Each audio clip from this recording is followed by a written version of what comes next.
Hello, and thank you for inviting us to present our findings. I'm Dr. David Sears, Director of Medical Nutrition at Columbia University Irving Medical Center in New York. The following was published in JPEN and represents the master's thesis of Grant Hiura, the first author. Back in 2012, new guidelines for diagnosing malnutrition were developed by Aspen and A&D. These have been in wide use since then, but we noticed that insurers were challenging diagnoses based on outdated criteria. While most of the individual criteria in the new guidelines have been shown to predict bad outcomes, the new set of criteria as a whole had never been validated as it was now being used clinically. Proper validation of malnutrition criterion would show that the diagnosis predicts which patients will actually respond to a nutritional intervention. If this were the case, malnutrition would be synonymous with being malnourished or undernourished.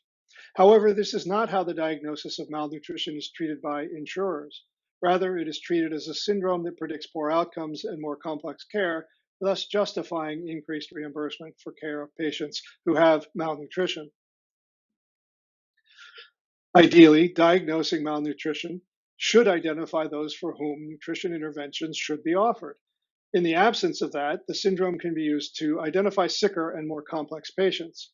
Due to the complexity and cost of validating malnutrition as a predictive of response to nourishment, and because of the immediate need to address the reimbursement issues, we decided to undertake a study to validate malnutrition as predictive of negative health outcomes in ICUs.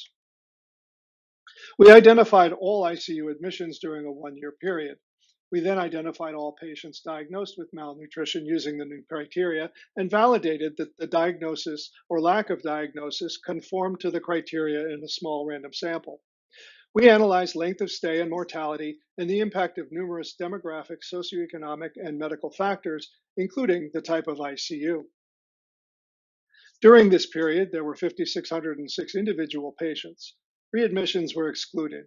Our large urban academic medical center has 9 intensive care units of 6 distinct types. Severe malnutrition was diagnosed in 13% of all of the patients admitted to an ICU. We found that severe malnutrition was associated with an increase in overall hospital length of stay of 10 days, an increase in ICU length of stay of 4 days, and a doubling of mortality with an odds ratio for mortality of 2.8. Of interest, we also discovered that this relationship was far stronger in the cardiothoracic intensive care unit as compared to others. We believe that this may be due to a low rate of malnutrition on admission in that unit. We also found that age, race, and socioeconomic status, using Medicaid as a surrogate for lower socioeconomic status, all amplified the impact of malnutrition on ICU length of stay and mortality. In summary, severe malnutrition using the Aspen and A&D criteria is highly predictive of negative clinical outcomes. The impact also depends on ICU type, race, and socioeconomic factors.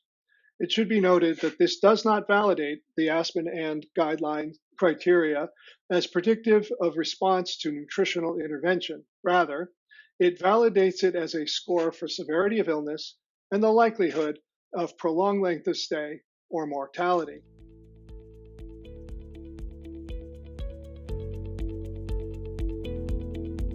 A special thank you to the amazing team of clinical nutritionists for their invaluable help, as well as to the sponsor of this seminar. Thank you.